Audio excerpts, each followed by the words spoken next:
Creation Crit scripting series Papyrus tutorials. This is the 15th part of the events and functions section, and today we are going to, or in this episode we're going to talk about functions with array parameters. So, we're going to briefly touch on function parameters, just because it's important to know that before we go into what array function parameters are and how to use them. So function parameters, or function arguments, that's another name for it, are variables passed to a function. Like whenever we call Fibonacci of 1, 1 is the variable or the argument that we pass in for the desired Fibonacci value. So array parameters, they're function parameters that are of a array type. So example that I give here, the Fibonacci of 1, 0, 0, the two zeros being the first result, second result, from a previous example we used, and then a Fibonacci array. It's an array that we pass in, and it's storing the values. So how do you pass an array to a function? You simply just call the function like any other function. You give the name of the array to the function in the appropriate spot in the parameter list. So if we had desired value, first result, second result, and then the array, this is how it would look like for Fibonacci. Let's do a factorial example. This is not, we're going to be doing factorial in the live coding section, but we're not going to do this particular version of it. So desired value of 4, 1, and then the fact array. So how do you create an array parameter? In your function block, you declare the array as you would a variable. So a few examples here, looking at Fibonacci and factorial again. Notice how we have desired value, first result, second result, and then we get to fib array. It's just the type with those open and closed brackets. Same thing for factorial, the type, open and closed brackets, and then the name. So let's test out how to use them as parameters. So let's look at our cell. We have the logic barrel function array param script. Let's look at the property. We have a factorial array, index of 0 goes all the way to 127. Probably not going to use that many values, but it's there. So let's go to our coding thing. Notepad++, we have it opened already. Let's give a comment for what this is. This is an array to store the factorial values for easier recall. Everything's defaulted to 0 in the array, and that will be our limiter. So we are going to just do a few message boxes.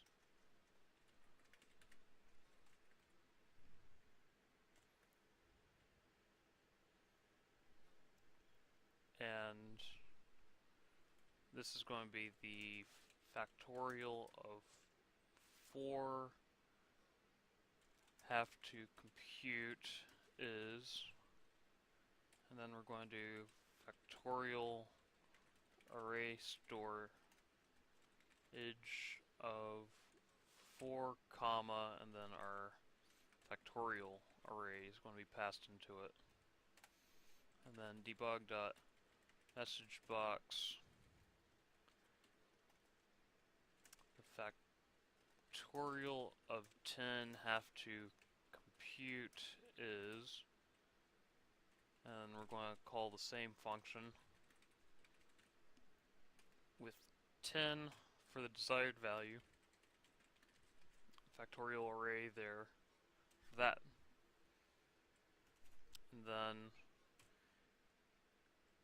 you're going to do some testing. If factorial array at 0 is greater than 0, and this is test fact of 0.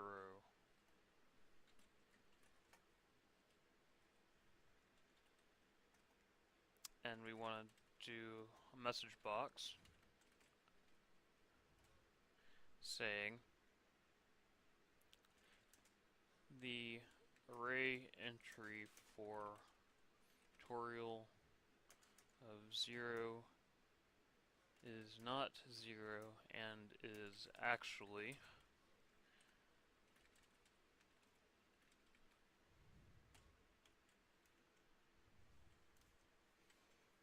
and now we're going to do another test, and this is going to be the fact of, let's do 7 for this test, just as a little test. So at 0 it's 0, 1 it's going to be 1, so on and so forth. So we want 7. Debug.messageBox, the array entry for factorial of 7 is not 0 and is actually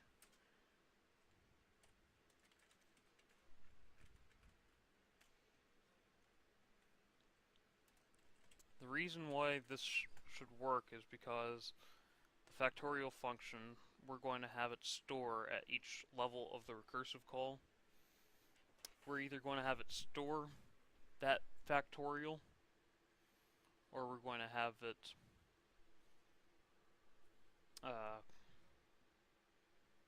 return that value at that array index. So we want to create our first function. So input puts, it's going to be desired value and the storage of values array. The purpose of this function is to calculate factorials more efficiently.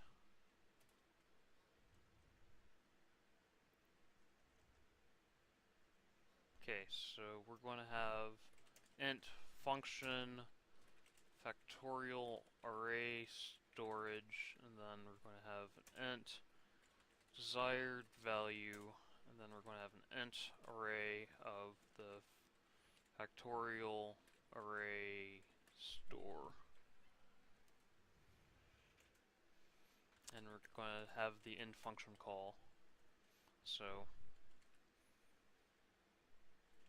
if desired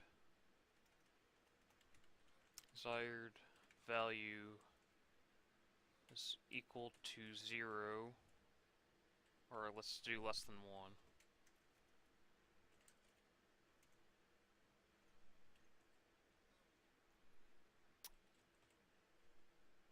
And this is going to be the base case if the fact of 0. We are doing recursion in this episode, so if you missed one of the recursion episodes, I highly recommend looking at that before proceeding further with this portion. If not, then just continue. We're going to do another test here. Another test to determine if factorial array yeah, we're going to still do the test. Actually, let's not do this test. We'll just reassign the factorial of 0 each time. So factorial array store at 0 is going to equal 1. and we're going to return 1.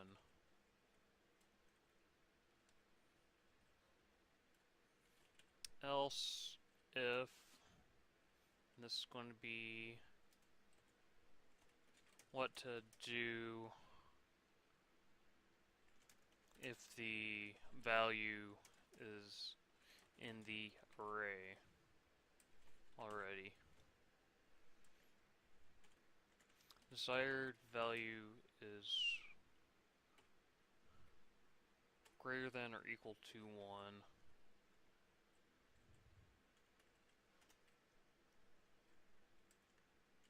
And factorial array store at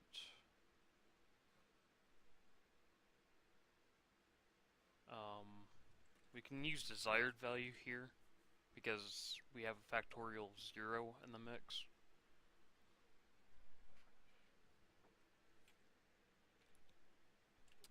Is greater than 0 is what we want. So we return the factorial array store at the desired value element, because since we're doing the recursive calls, it's going to decrease desired value to the case that's already stored, and that's going to speed up the process. Else, and this is for anything that is not in the array currently. So else, what we want to do is return the factorial, no, we want to assign factorial array store at the desired value to equal the factorial array storage at, and this is going to be desired value minus 1.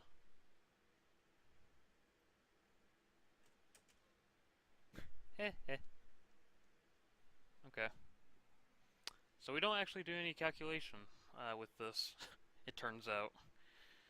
So we're going to have to do a change here at the very end. It's stored result that we're going to have default to 0, just so we don't have to do anything. Result, and that's going to be defaulted to 0. And so we're going to pass it the factorial array store again, and we're going to, for this one, it's going to be desired value. That's going to get hairy quick if we do it that way.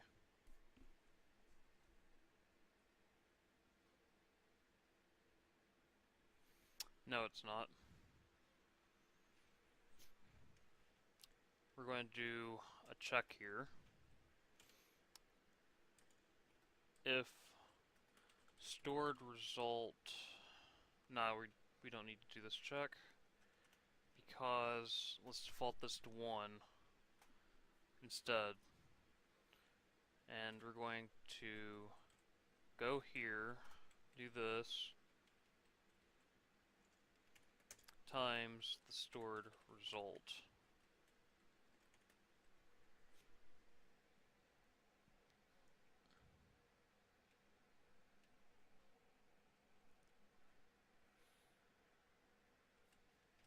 And right here,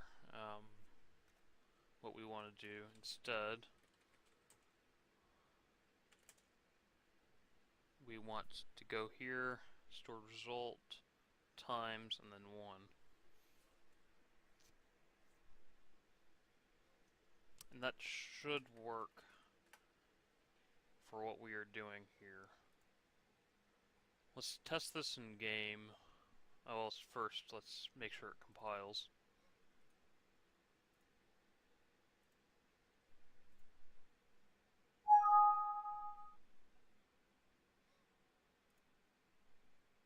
Okay, so line 30.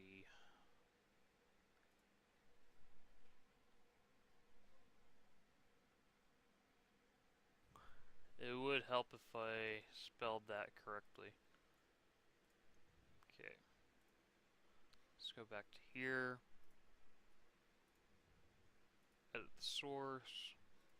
Let's see if that fixes our woes. It has. And let's test this out in game to make sure everything's working correctly. Alright, we are going into game to test out to see if the factorial function that's created actually works properly. Okay, that did not work. That did not work. Okay, so that's 1. And everything else didn't store properly. That's interesting. Alright. We'll have to find out why it did that.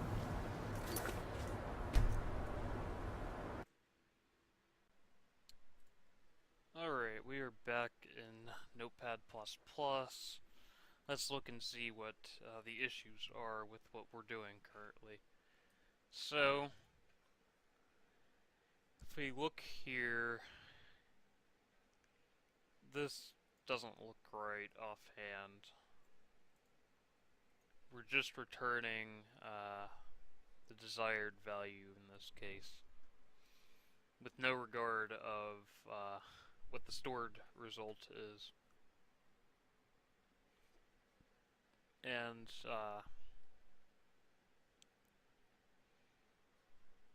I don't know if that's the approach we want.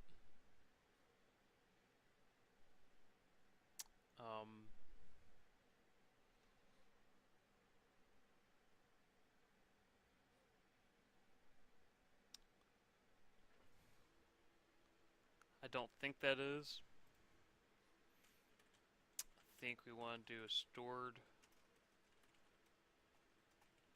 result. Multiply that.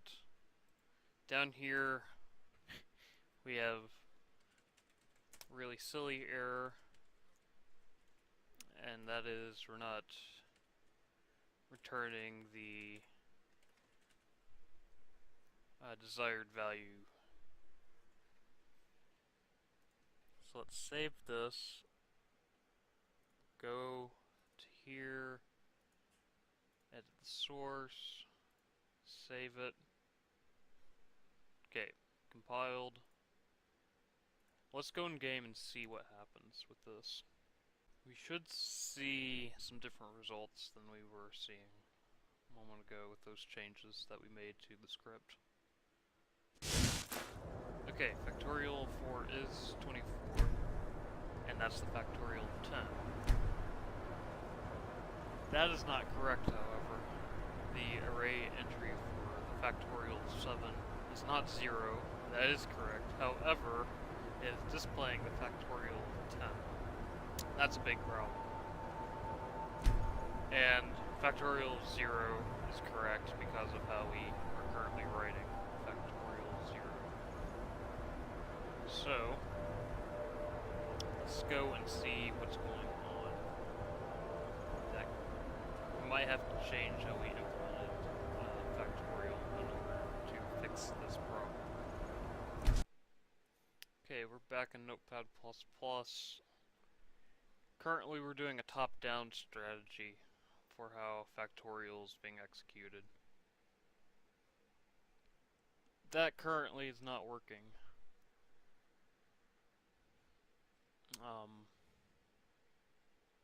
So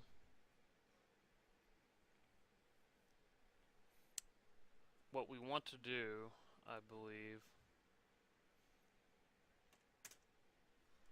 is add another value over here to be our iteration value. Now let's change this to say it's defaulted to 1. Starting value always starts at 0. So how are we going to change our iteration here? Well, this else is not going to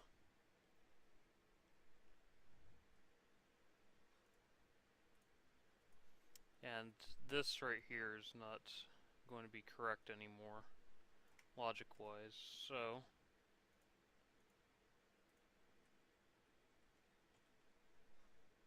we're going to do a base case 2, the fact at desired value is already in the array. So else if the fact, no, yes, that's correct, factorial, if I can spell that correctly, array store at desired value is greater than 0, that means we've written to it. We just simply want to return the factorial array store at desired value. And now here's where the change will come into play, a change. Space, so case 3, if starting value equals desired value,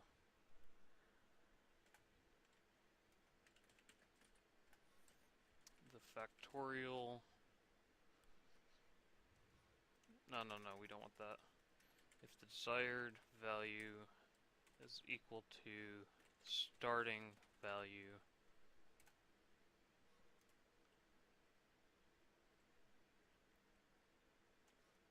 then we want to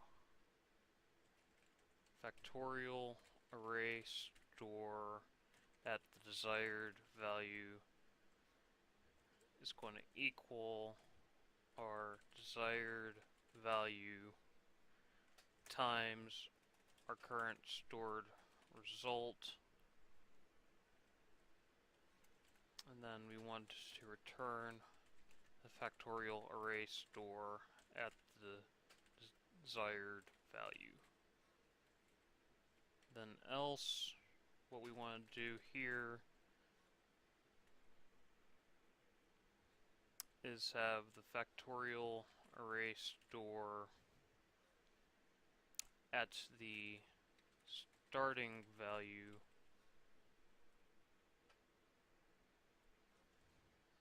equal to our stored result. We want to do a check here just to make sure. We'll have a if and else block here, just so 0 doesn't throw us for a loop. Bad 0. And this is going to be the stored result times the starting value for anything that's not 0. So if starting value is less than 1, we're going to set the factorial array store at starting value to equal 1. Otherwise, it's going to be the stored result times starting value.